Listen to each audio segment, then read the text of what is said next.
I was at my boyfriend's family reunion when everyone kept joking that I should be with his brother. So, I went along with it. My boyfriend Lustig and I had been dating for 4 years when I asked why I'd never met his family. Trust me, after my ex, that's never happening again. He'd always say, but then his mom called about their annual barbecue. I heard her over the phone. Why are you still hung up on that? Just bring her already. We need to meet her. The whole drive there, he kept muttering about his psycho family and how they would probably ruin everything again. His aunt opened the door and her whole face just fell apart. "Oh my gosh, you actually came?" she gasped, then slapped both hands over her mouth like she said something she shouldn't have. Over her shoulder, I saw his mom rushing toward us. "Oh, hey." She introduced herself, then immediately diverted the conversation. "Lust's brother, Stefan, is here, too," she said. "Way too bright, way too loud. You two should meet." "Mom, stop." Lustig snapped, his jaw clenched so tight I thought his teeth might crack. Every single conversation stopped when we walked towards the backyard. Lustig's brother especially stared at me in shock. "You must be Stefan started. She doesn't need to meet everyone."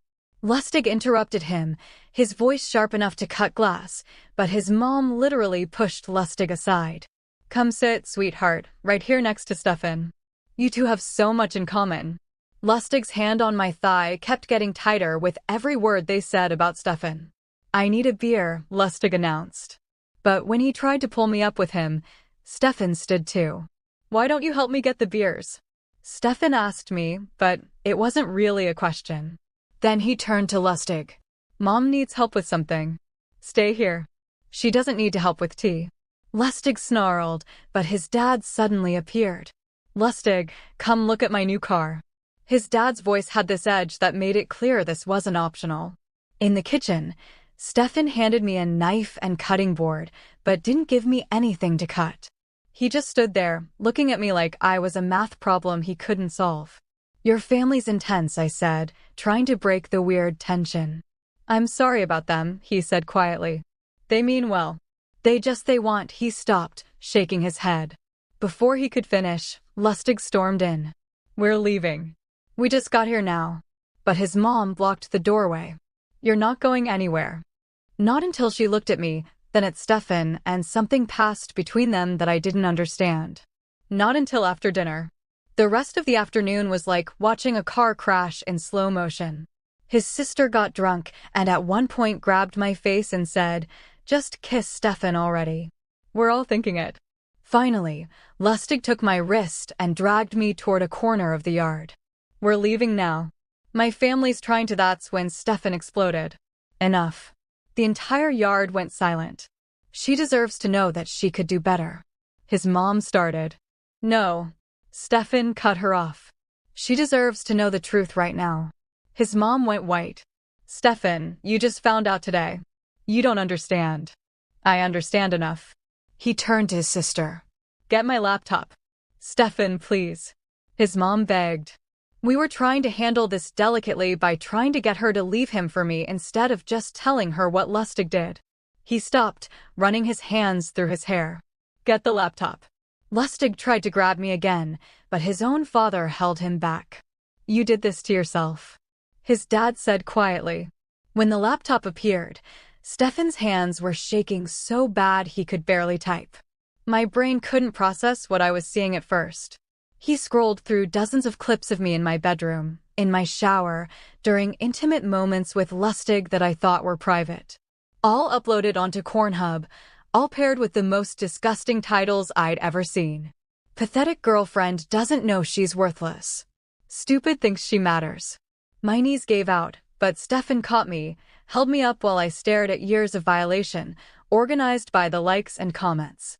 "I only found out today," Stefan said, his voice breaking. "Mom called me this morning. They thought if they could just get you to leave him for someone else, you'd never have to know." He clicked another file, one on Google Drive. Lustig's drunk voice filled the yard. "F you guys. She'd never leave me for Stefan. I've made sure of that. I trained her to think she's worthless. She actually believes she's lucky to have me. I'm selling her ass online and she's too stupid to know." Stefan held my hair back while I vomited. Lustig was already walking away towards his car, but his family, especially his dad, didn't plan on letting him walk so easily. I'm sitting in Stefan's car outside a cheap motel 20 minutes from the barbecue, and I can't stop shaking. Even though the engine is off, and we're just parked here in silence.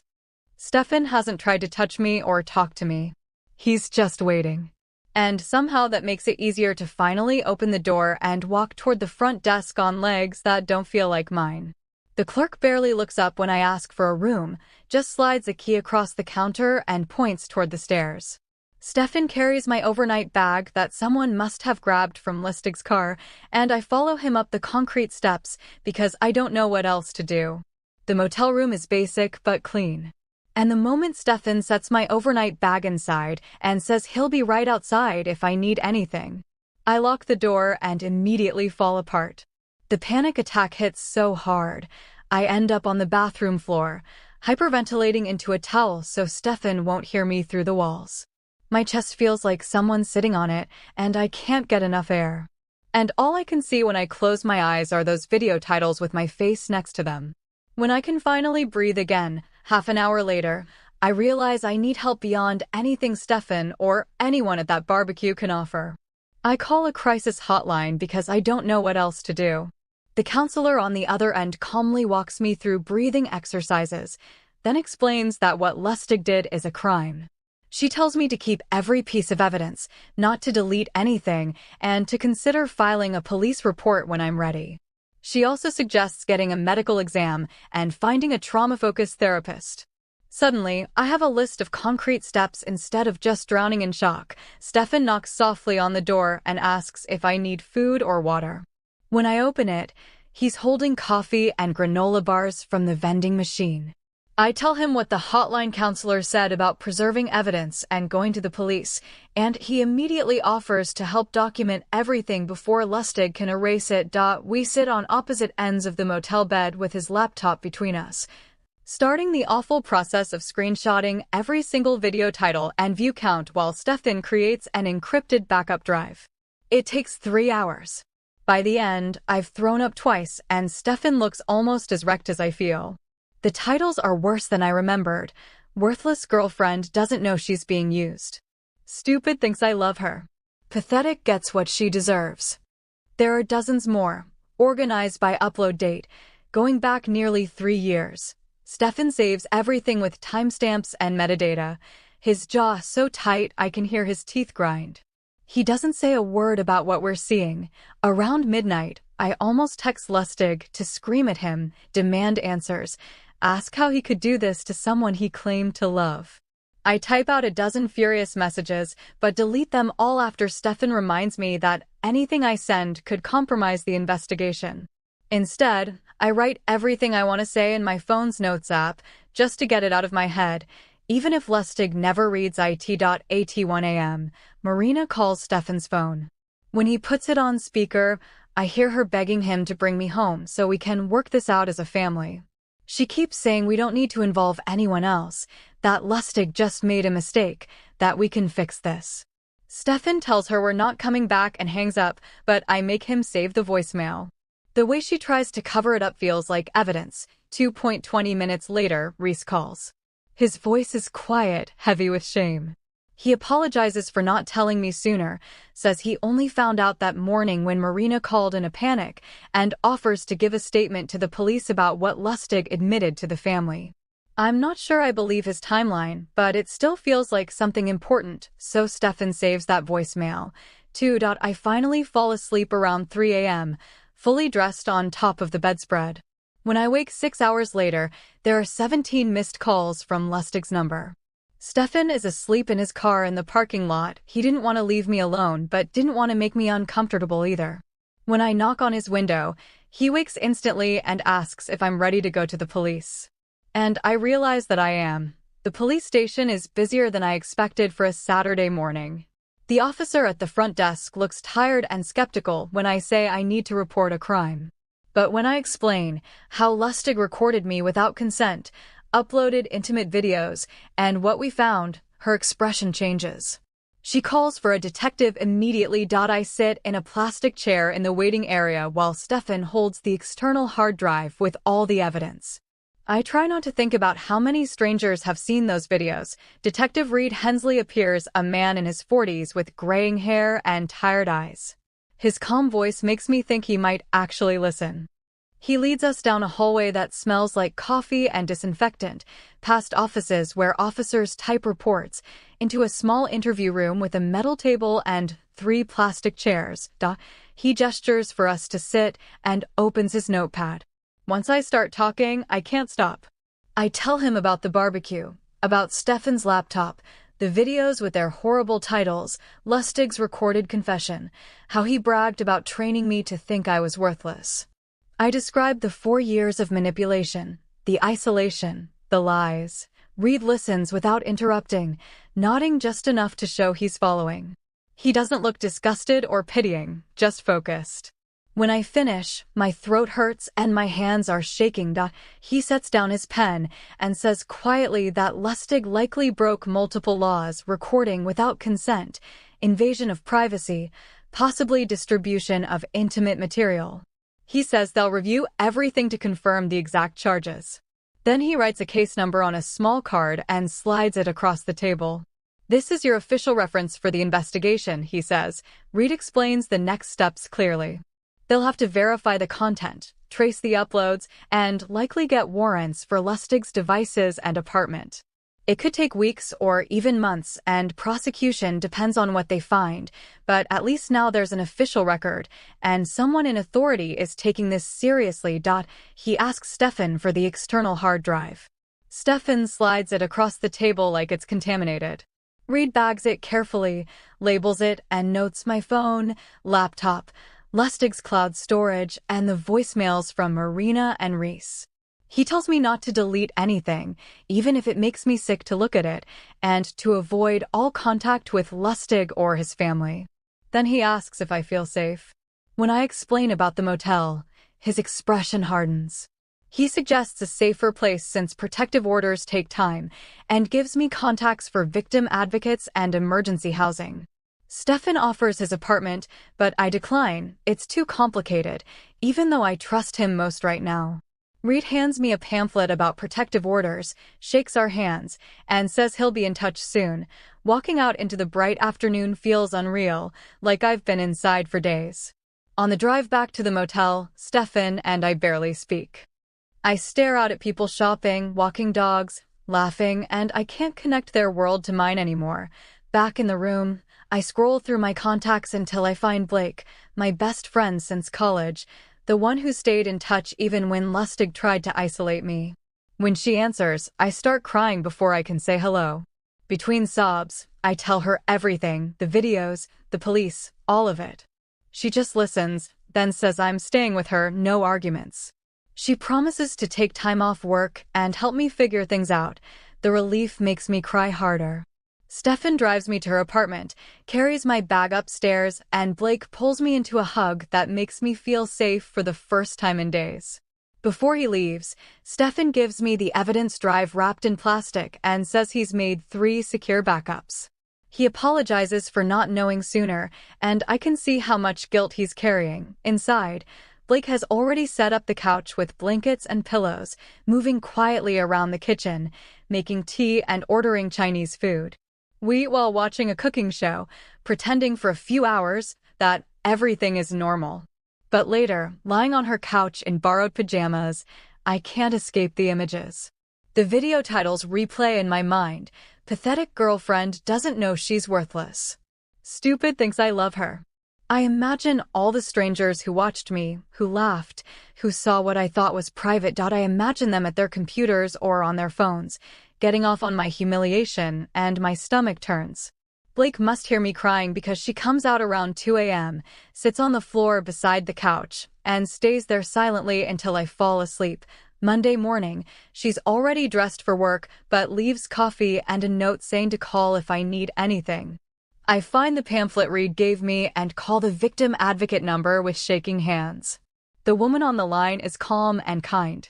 She explains how to apply for a protective order, the difference between emergency and permanent ones, what evidence I'll need, and how long it takes. She also gives me therapist referrals, including one named Dina Gray, who has an opening the next day. I call Dina's office, and they book me for Tuesday afternoon. Her office is warm and quiet, with plants and soft light instead of harsh police station fluorescence. Dina, a gentle woman in her 50s, doesn't make me retell everything at once. Instead, she teaches grounding exercises, pressing my feet to the floor, naming 5 things I can see, and helps me create a safety plan for panic attacks, encounters with Lustig, and emergencies. She reminds me healing isn't linear, that bad days don't erase progress. For the first time since the barbecue, I feel like maybe I can recover. By Wednesday, I have to tell my boss something. I keep it vague, say I'm dealing with a personal legal matter and need flexibility. She's surprisingly supportive, approving remote work and assuring me my job's safe. I don't tell her the details. The idea of anyone at work finding those videos makes me sick. That afternoon, the victim advocate meets me at the courthouse to file for an emergency protective order. Standing before the judge feels unreal. I explain the videos, the investigation, and my fear that Lustig might find me. She listens carefully, asks a few questions, then grants a temporary order: no contact, no coming within 500 feet. It's just paper, but it makes me feel less hunted. Thursday morning, I meet Justina Westbrook, a lawyer downtown. She's direct but kind, already briefed by Detective Reed. She explains that the prosecutor will handle the criminal case, but I can also pursue civil action for emotional distress and invasion of privacy. It could take years and force me to relive everything through depositions, but she says the decision depends on what I need: justice, closure, or both. Justina estimates the legal costs, explains contingency options, and gives me a week to decide about civil litigation. The meeting lasts 90 minutes, and by the end, my head is full of legal terms, but at least I finally understand my options. Before I leave, she suggests I contact the websites hosting the videos to request removal and gives me the name of Mason Kwan, a trust and safety specialist who helps victims navigate takedowns. That afternoon, I email Mason, briefly explaining what happened, including my case number and Justina's referral. He replies within 3 hours, professional, clear, and kind. He outlines how to report non-consensual content, verify my identity, and prove lack of consent. He's honest about what's possible. Major platforms will usually comply, but once content spreads, complete removal is nearly impossible. The reality makes my stomach twist, but at least I know the truth. Mason offers to coordinate removal requests on my behalf, and I immediately accept. By Friday, Stefan texts to check in. I realize I haven't spoken to him since he drove me to Blake's.